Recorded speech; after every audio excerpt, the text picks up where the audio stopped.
Welcome to Hip and Knee Club. This is an information session to inform you of what to expect when you come in for your surgery and also what we expect of you after your surgery. First, we will look at the knee anatomy and why you might need your new knee replacement. On the screen is a picture of a healthy knee joint and a knee joint with osteoarthritis. Osteoarthritis is when the cartilage that covers the surface of the bones slowly gets worn away over time. This causes the bones to grind against each other, causing pain and stiffness within the knee joint. What is a total knee replacement? Your knee joint is created where your femur, which is your thigh bone, meets your tibia, which is your shin bone. A total knee replacement involves replacing the lower end of the femur and the upper part of the tibia with metal or plastic components. Sometimes the back of the patella, the kneecap, is resurfaced too. This is what your knee will look like after surgery. You'll have the femoral component at the top, the plastic spacer in the middle and the tibial component at the bottom. Unicondylar knee replacement or patellofemoral replacement, otherwise known as half a knee. Sometimes patients may only need half a knee replacement. The procedure and the exercises are the same. Sometimes the back of the patella and the femur are resurfaced. This is known as patellofemoral replacement. It is the same incision but less invasive. Your hospital stay is often shorter. What are the benefits of a total knee replacement? Your pain is significantly reduced, walking, sleeping and daily functions are improved, and you should also be able to regain the movement in your knee. What are the risks to surgery? There are some risks following major surgery, but these are very rare. First, we will talk about MRSA. MRSA is a bacteria that lives on the surface of the skin, which is actually unharmful. It becomes harmful if MRSA gets inside an open wound. Before your surgery, you will have an MRSA screening test to make sure you are MRSA negative. If your result comes back positive, it is nothing to worry about. You will be given medication, and once this is cleared, you can come in for your surgery. Blood clots, otherwise known as DVT or deep vein thrombosis. This is quite common after major surgery. To try to prevent this, we advise people avoid long journeys at least 4 weeks before surgery and 3 months after. If you need to travel in the car for a couple of hours, this is fine, but you need to have regular rest intervals. You should stop and get out of the car, walk around so that your blood can circulate around your body. This will decrease the risk of you developing a blood clot after your surgery. You will also be given blood thinners for 28 days after your surgery and wear compression stockings for 6 weeks after your operation. You should wear your stockings morning and night, and you should only be removed for 1 hour a day to wash and dry them. Another risk to surgery is reduced range of movement or stiffness. Your new knee should improve your knee range of movement. However, if you do not do your exercises, your knee can become very stiff. If this happens, you may need further surgery. Bleeding. Bleeding is another risk to surgery. Sometimes you lose a lot of blood. This can affect people in different ways. Symptoms of this include feeling sick, dizzy spells and blood pressure. This can drop. If this happens and it's because of a low blood count, the doctors may suggest you have a blood transfusion to replace the blood you have lost.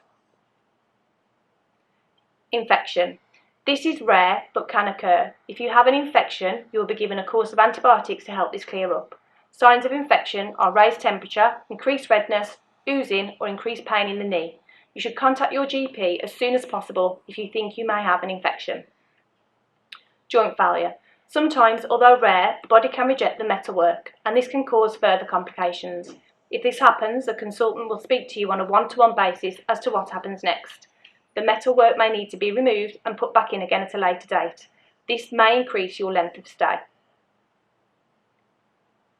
Pre-admission clinic and what happens on the day of your surgery. You will be contacted by the nurses regarding your pre-op assessment prior to your operation. You will also be contacted about what to do and where to go on the day of your surgery. Spinal anaesthetic. 95% of our joint surgeries are done under a spinal anaesthetic. This is an injection into the small of your back, which then numbs the nerves from the waist down, so you cannot feel anything. However, you are still awake. We tend to favour this technique as it has less side effects. Patients are able to eat and drink immediately after surgery, and their hospital stay is often shorter. Don't be frightened if you are awake. Please don't worry about seeing or hearing things during your operation. You can bring in your iPod to listen to throughout the operation. We also use screens to prevent you from seeing anything. You can discuss all of these things with the anaesthetist, who will also be able to give you a sedative if required. The other option is a general anaesthetic. This is when you are put to sleep. This is the riskiest type of anaesthesia. Even our healthiest patients sometimes feel quite rough after a general anaesthetic. After the operation, you will have no feeling in your legs due to the spinal anaesthetic. This should wear off within 24 hours. You may have a drain inserted into your knee, and you will have a large dressing around the knee. You should take regular pain relief to keep your pain under control. You will also have an X-ray at some point during your stay. This is routine to make sure everything is okay before you go home. You will have a physiotherapy program that you will follow during your stay. Day 0. This is classed as the day of your surgery. You will be given some routine exercises that you can do unsupervised. You should do these every hour. Someone from the physio team will come to see you, and when your anaesthetic has worn off, you will get out of bed and take a few steps with the frame. You should aim to sit in a chair for most of the day. Day 1 is the day after your surgery. You should continue with the routine exercises that you are given. You should aim to mobilise a short distance with the frame. You should be eating and drinking as normal by this point. Between days 2 and 3, you will progress off the frame and aim to be independent with sticks or elbow crutches. We will teach you a new knee exercise, which is bending your knee. We will practice the stairs before you leave hospital to make sure you will be safe to do them before you go home. Between days 2 and 3, we would anticipate that you would be aiming home. Going home. You will be aiming home 2 to 3 days post-op. It is not advisable to stay in hospital any longer than absolutely necessary, and this is because of the risks of infections. Hospitals are for ill people, and people who have had a joint replacement aren't ill. It is important to return to your normal life as soon as possible. Occupational therapist. Occupational therapists do not routinely see patients having a total knee replacement to help with aids and adaptations. This is because if you managed before your operation, then in theory you should be able to manage with your new knee. You should continue with all the activities as you did before your operation. Once you leave hospital, you should wear your TED stockings for 6 weeks. You should use sticks or crutches for up to 6 weeks.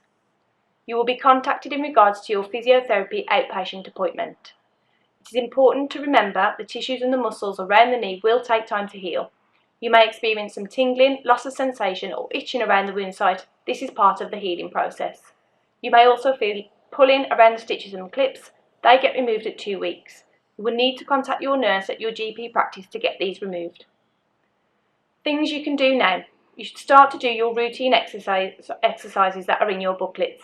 You should think about bringing a pair of sensible shoes. If you want to wear slippers, we recommend slippers with the backs in, as these are easier to walk in after your surgery. If you currently have no rails on your stairs and you are struggling with the stairs, you should think about getting at least one rail fitted, as this will help you after your surgery. We do not recommend attempting to get in and out of a bath for up to 6 weeks. This is to decrease the risk of falls after your surgery. We would recommend a strip wash until your clips are removed and you are more mobile. Think about asking someone to help with your shopping after your operation, or think about online shopping, as you should not be carrying heavy goods after your surgery. If you have any concerns regarding your gums or teeth leading up to your operation, you should contact your dentist in case of any infections.